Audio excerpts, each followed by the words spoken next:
Good morning, everyone. Welcome to PW Only IAS.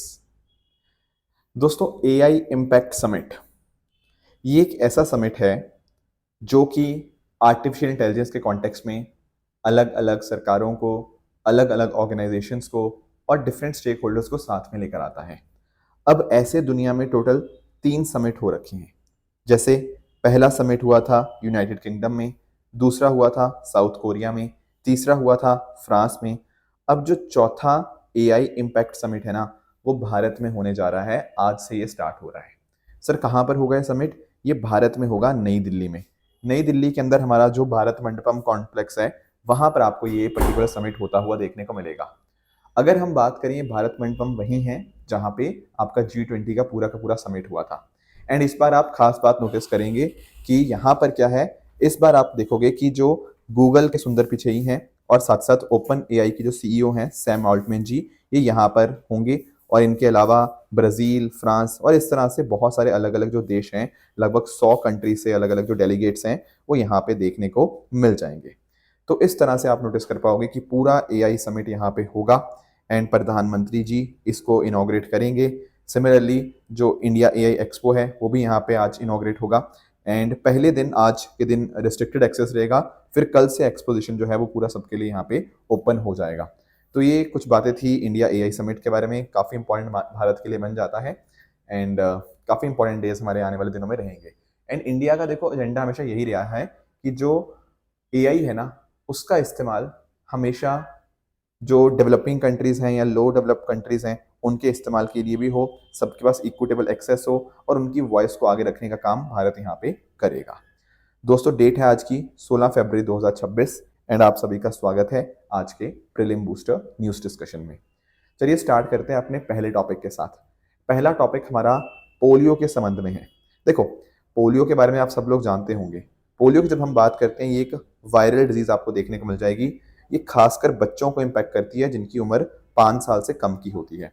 अब मैं थोड़ा इसके बारे में आपको एक्सप्लेन करता हूँ। देखो, पोलियो की जब हम बात करते हैं ना, पोलियो 3 प्रकार की होती है। This is type 1, type 2 and type 3। जो टाइप 2 है और टाइप 3 है, ये दुनिया भर से इरेडिकेट कर दी जा चुकी है। पर अगर हम बात करें टाइप 1 की, तो टाइप 1 आपको पाकिस्तान, अफगानिस्तान में आपको देखने को मिल जाएगी। क्या भारत में भी इरेडिकेट हो चुकी है? हाँ बिल्कुल भाई, भारत ने, अगर हम बात करें, भारत में आखिरी जो पोलियो वायरस का केस था वो 2011 में आया था एंड इसके बाद 2014 में WHO ने भारत को पोलियो फ्री घोषित कर दिया था। ठीक है, बट एक इंपॉर्टेंट बात आपको और ध्यान रखनी है। वो पता क्या है? ओरल पोलियो वैक्सीन के कॉन्टेक्स्ट में। अब वैक्सीन आप समझते होंगे, है ना, जो आपका वैक्सीनेशन आपका किया जाता है। अब ये जो वैक्सीन होता है ना, इस वैक्सीन के अंदर आपका जो पोलियो का वायरस यूज किया जाता है वो लाइव वायरस होता है। लाइव बट वीकेंड, जिसको हम लोग एटेनुएटेड यहाँ पे बोलते हैं। ठीक है, ये वायरस जब हम इस्तेमाल करते हैं तो कई बार वैक्सीनेशन के बाद जब कोई बंदा वॉशरूम जाता है तो स्टूल के माध्यम से जो वायरस है ये पास आउट हो जाता है। ठीक है, बट अगर मान लो कोई ऐसी जगह है जहाँ पर हाइजीन ठीक नहीं है, जहाँ पर सैनिटेशन ठीक नहीं है, वहाँ पर ये जो आपका स्टूल था, इसके माध्यम से जो कमज़ोर वायरस है, ठीक है ना, वो जो कमज़ोर वायरस था वो यहाँ पर लोगों में फैल सकता है। धीरे धीरे वो चेंजेस करेगा, म्यूटेशन करेगा एंड इस वजह से पोलियो डिजीज भी हो सकती है, जिसको हम लोग बोलते हैं वैक्सीन डेराइव्ड पोलियो वायरस। ठीक है, ये वैक्सीन की वजह से कई बार पोलियो वायरस आपको यहाँ पे देखने को मिलेगा। इसको हम बोलते हैं वैक्सीन ड्राइव पोलियो वायरस। ये उन देशों में होता है जहाँ पर वैक्सीनेशन रेट काफ़ी कम है and at the same time sanitation वगैरह अच्छा नहीं है। तो दरअसल में ना, ये जो रूट है फैलने का, ये पर्सन टू पर्सन हुआ, जहाँ पर फीकल ओरल रूट के माध्यम से, मैंने आपको बताया ना, स्टूल के माध्यम से जो फैलता है, तो इस तरह से ये फैल सकता है। बाकी कई बार ऐसा देखा गया है कि गंदा खाने से या गंदा पानी पीने से भी ये चीज़ें होती हैं, बट वो थोड़ा कम कॉमन है। ज़्यादा कॉमन आपको फीकल ओरल रूट ही आपको यहाँ पे देखने को मिल जाएगा। कुछ रिसर्च ने ये भी बताया है कि रेस्पिरेटरी ट्रांसमिशन से भी ये चीज़ होती है ना। तो ये सारी चीज़ें भी हैं। बाकी और चीज़ों के कॉन्टेक्स्ट में, तो इंटेस्टाइन के अंदर जो वायरस है वो मल्टीप्लाई होता रहता है, नर्वस सिस्टम में जाके इन्वेड करेगा और उससे आपकी बॉडी पैरालिसिस आपको यहाँ पे देखने को मिल जाएगा। बाकी बातें तो मैंने आपको यहाँ पे बताई दी। अब पॉइंट आता है कि फिर रीसेंट कॉन्टेक्स्ट क्या है। रीसेंट कॉन्टेक्स्ट ये है कि WHO ने यहाँ पे एक नई novel oral polio vaccine type 2 को यहाँ पे प्री क्वालिफाई किया है। प्री क्वालिफाई का मतलब क्या?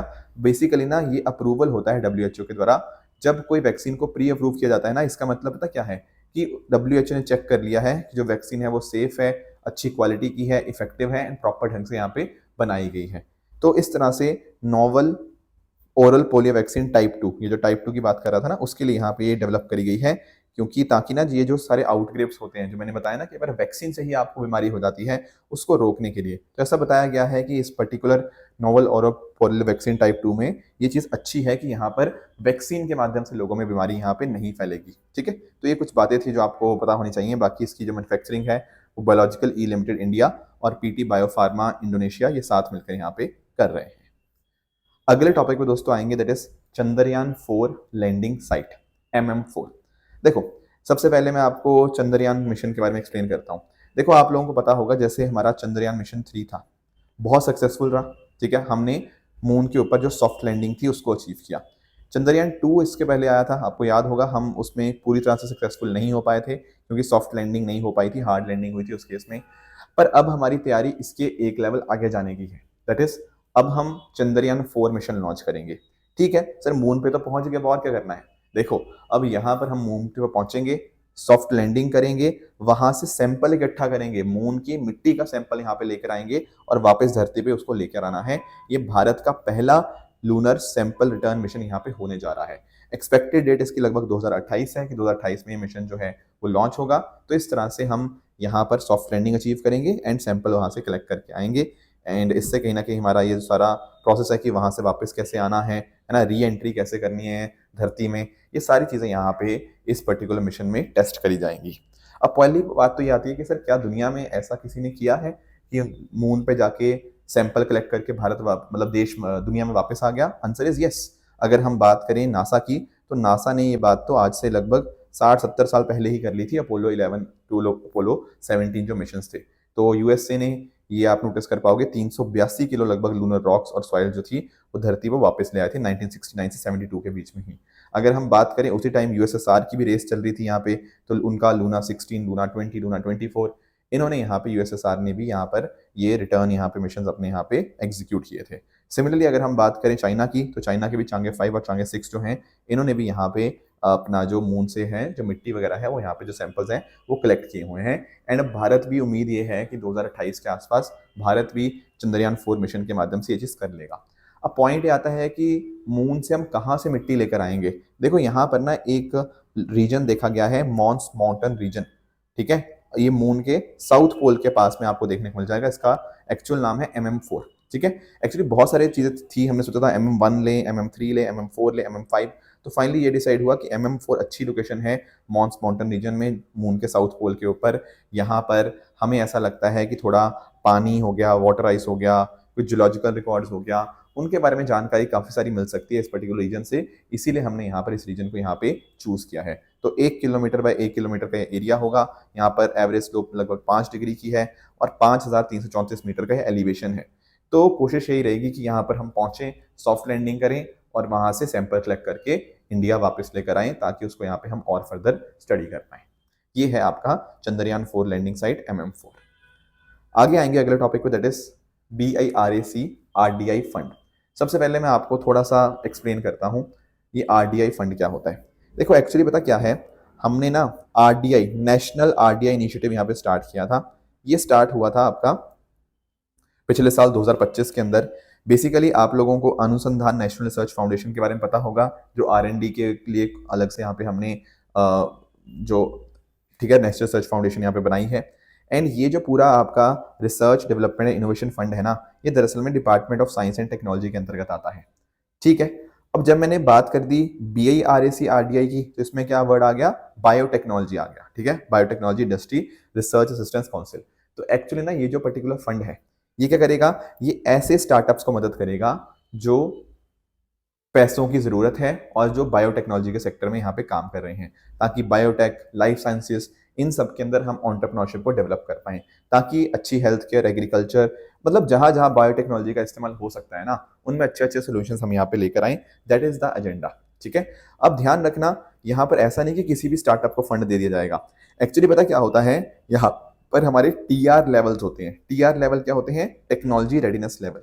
बेसिकली मान लो जैसे किसी को सिर्फ एक आइडिया सा आया, छोटा सा एक आइडिया आया या फिर बेसिक ऑब्जर्वेशन आई, बस इतने पे आपको पैसा नहीं मिलेगा। आपको पैसा तब मिलेगा जब आप कहीं ना कहीं TR4 से लेके TR9 के लेवल के होंगे। यानी कि एक बेसिक मॉडल आपने बना लिया है या फिर उसको वैलिडेट कर लिया है या फिर आपने पूरा अच्छे से अपने प्रोडक्ट को डेवलप कर लिया है, तो उन केसेस में आपको यहाँ पे मिलेगा। पहले 3 से जो बिल्कुल बेसिक लेवल आइडिया है, तो वहां पर नहीं। आप उस बेसिक लेवल से आप एटलीस्ट यहाँ तक पहुंचो, फिर आपकी इतनी टेक्नोलॉजी रेडीनेस हो चुकी है, तो वहां पर हम क्या करेंगे, आपको या तो पैसा प्रोवाइड करेंगे, लॉन्ग टर्म लोन्स हो सकता है प्रोवाइड करें, या फिर कुछ इक्विटी के माध्यम से हम यहाँ पे इंश्योर करें। तो इससे पता क्या होगा, स्टार्टअप्स को कहीं ना कहीं मदद मिलेगी कि आप यहाँ तक पहुंच गए हैं, आगे कैसे बढ़े। क्योंकि ज्यादातर स्टार्टअप्स ना यहाँ तक पहुंचने के बाद आगे फंस जाते हैं कि यार हमारे पास तो पैसा ही नहीं है। तो चिंता वाली बात नहीं है भाई, सरकार है आपके साथ खड़ी हुई। तो कहीं ना कहीं हमारी जो बायो E3 पॉलिसी है वो भी यही बात करती है, ठीक है, बायोटेक्नोलॉजी फॉर इकोनॉमी एनवायरनमेंट, ठीक है। तो ये सारी चीजें हैं। बाकी इससे लेबोरेटरी से वो चीज एक्चुअल में प्रैक्टिकल हो पाएगी, इंडस्ट्रीज में हम यहाँ पे लेकर आ पाएंगे, एंड इस तरह से हमारे सेक्टर को एक पुश मिलेगा। तो हमारे सरकार ने यहाँ पे 2000 करोड़ का बायरेक RDI फंड यहाँ पे इसके लिए प्रपोजल मांगे हैं कि कौन सा स्टार्टअप चाहता है इसके अंतर्गत पैसे लेना, तो वो प्रपोजल अपना दे सकता है।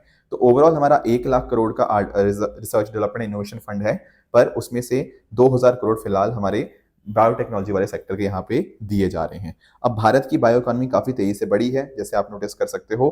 2014 में ये लगभग $10 बिलियन के आसपास थी, पर अब यहाँ पे 2024 में ये $165 बिलियन को क्रॉस कर चुकी है, एंड ऐसी उम्मीद है कि 2030 तक ये $300 बिलियन यहाँ पे क्रॉस कर जाएगी।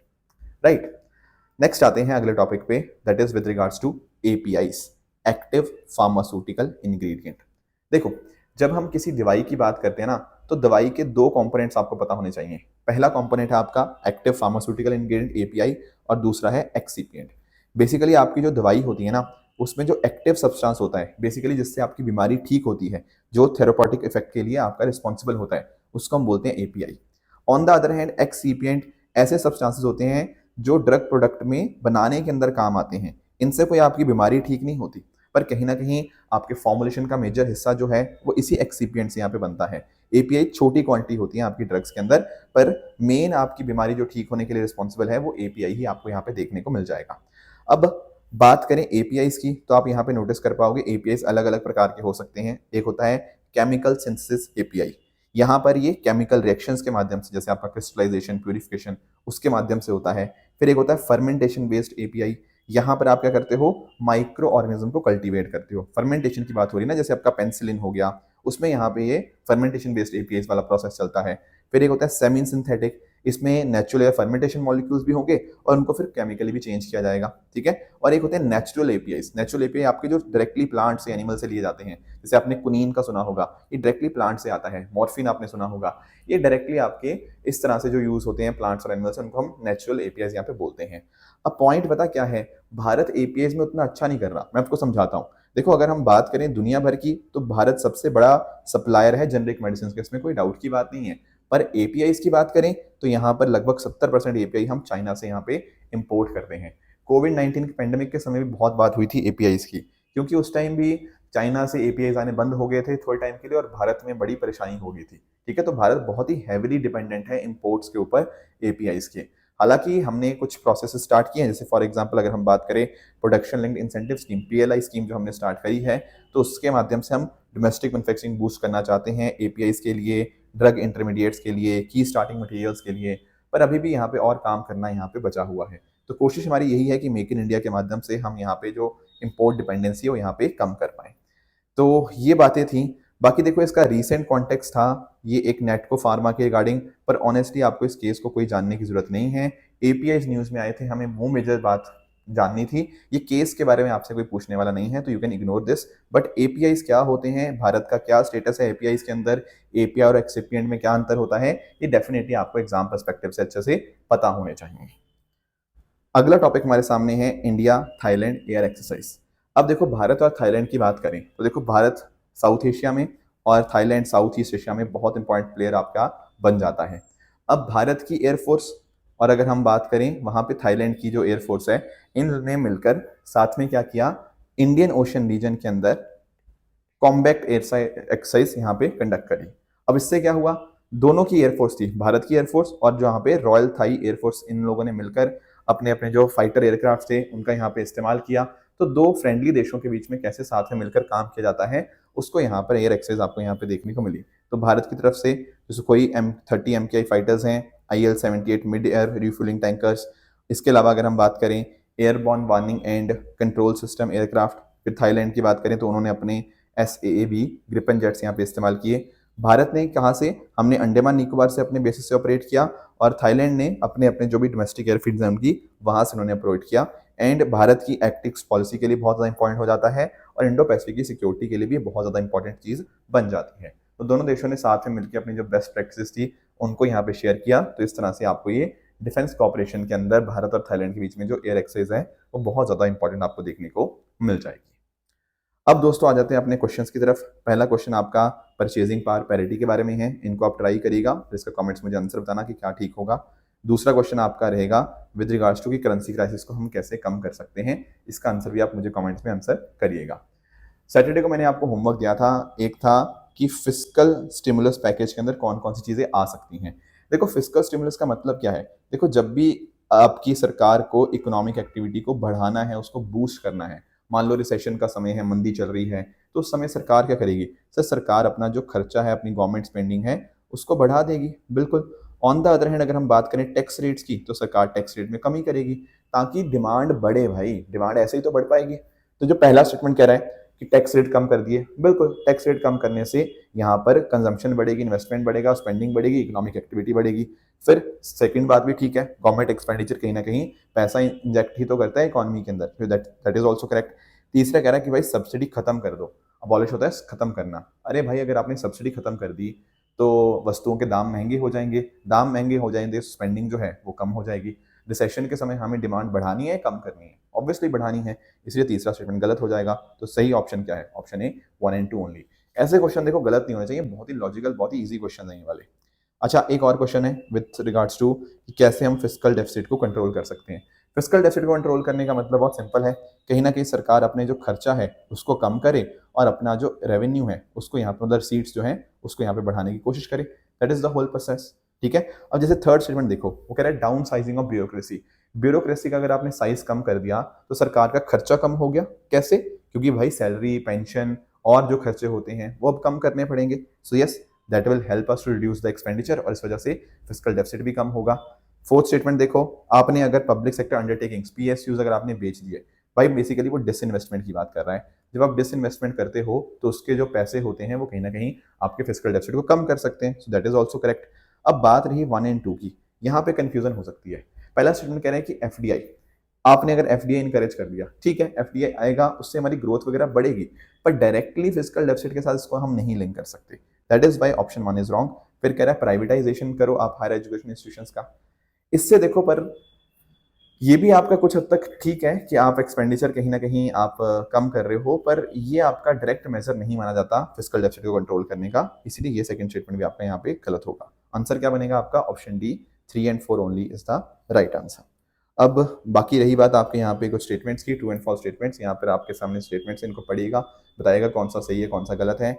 एंड साथ साथ जो मैंने आपको सैटरडे होमवर्क दिया था, तो आर्कटिक की अगर हम बात करें, आर्कटिक साउथ पोल के साथ नहीं, ये polar region around the north pole होता है, इसलिए पहला स्टेटमेंट आपका गलत होगा। UNSC 1267 कमेटी ये 2019 में नहीं बल्कि 1999 में यहाँ पे कॉन्स्टिट्यूट करी गई थी, सेकंड इज रॉन्ग। बाकी कौशलत के बारे में जो बात लिखी गई है बिल्कुल अपने आप में ठीक है। तो ये थी हमारी आज की डिस्कशन, इस तरह से आप सब लोग हार्डवर्क करते रहिए। All the very best, thank you so much.